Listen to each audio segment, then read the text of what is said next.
오늘 우리가 읽은 본문은 아삽의 시입니다.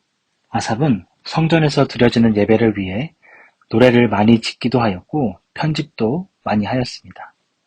오늘 본문은 시편에서 찬양시로 분류되는 시편입니다. 시편의 기자는 노래 서두에 하나님의 구원을 찬양하며 하나님을 향한 감사로 포문을 열고 있습니다.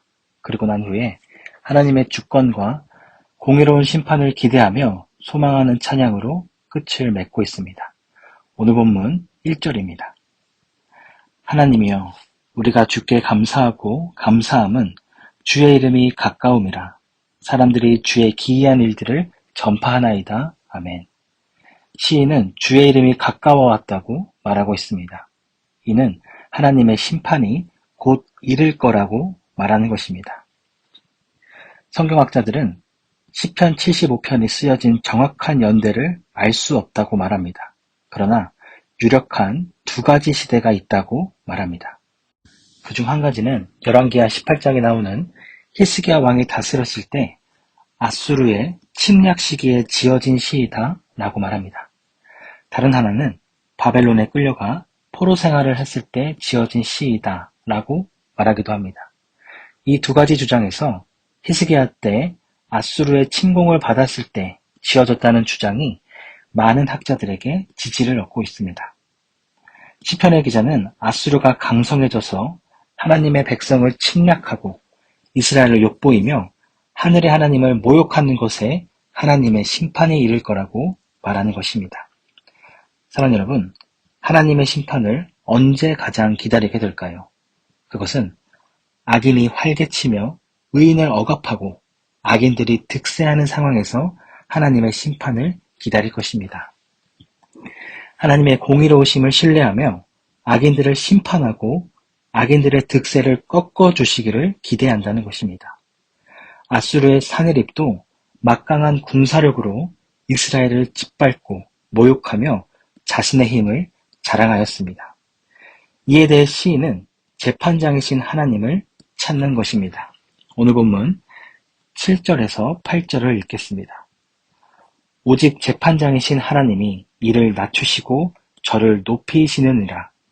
여호와의 손에 잔이 있어 술 거품이 일어나는도다. 속에 섞은 것이 가득한 그 잔을 하나님이 쏟아내시나니 실로 그 찌꺼기까지도 땅의 모든 악인이 기울여 마시리로다. 아멘.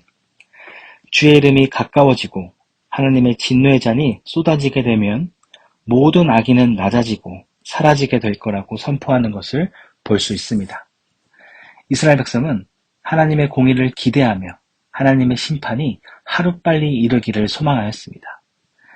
하나님의 손에 들려있는 진노의 잔이 쏟아져 모든 악한 것이 씻겨 내려가기만을 기다렸습니다.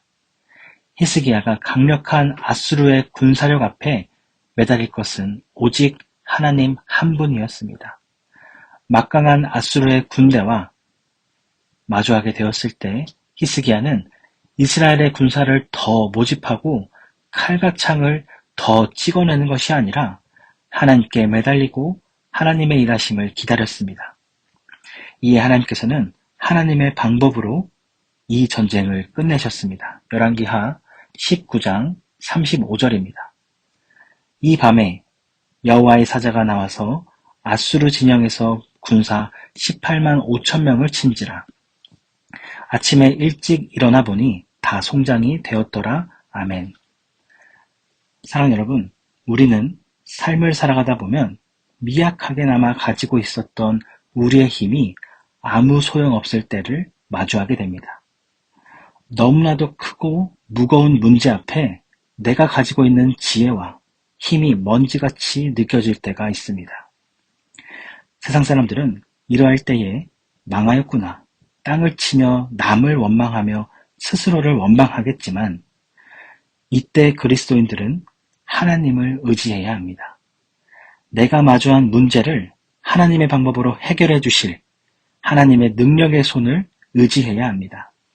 그것이 우리 그리스도인이 이 세상을 살아가는 방법입니다. 그것이 우리 그리스도인들이 이 세상을 이기는 방법입니다. 히스기야가 아수르의 군대와 칼과 방패로 이긴 것이 아닌 하나님의 방법으로 이긴 것처럼 우리도 우리의 문제와 어려움 앞에 하나님의 접근 방법대로 접근해야 할 것입니다. 그렇게 하나님의 방법을 구할 때 하나님께서 우리를 대신하여 일해 주시며 싸워 주실 것입니다. 누가복음 15장에 나오는 탕자의 비유에서 둘째 아들이 인생 밑바닥에서 아버지를 떠올리며 오직 아버지만이 이 상황에서 나를 건져내 주실 것이라는 확신으로 아버지의 집을 향해 갔던 것처럼 오직 하나님 말고는 이 상황을 바꿔줄 것이 없다고 느낄 때 하나님을 신뢰하고 하나님께 나아가는 저와 여러분이 되기를 바랍니다. 세상의 방법으로 돈과 인맥으로 문제를 해결하는 것이 아니라 하나님 앞에 나와 무릎 꿇고 하나님의 방법을 구할 때 하나님께서는 하나님의 방법으로 우리의 문제를 해결해 주실 것입니다.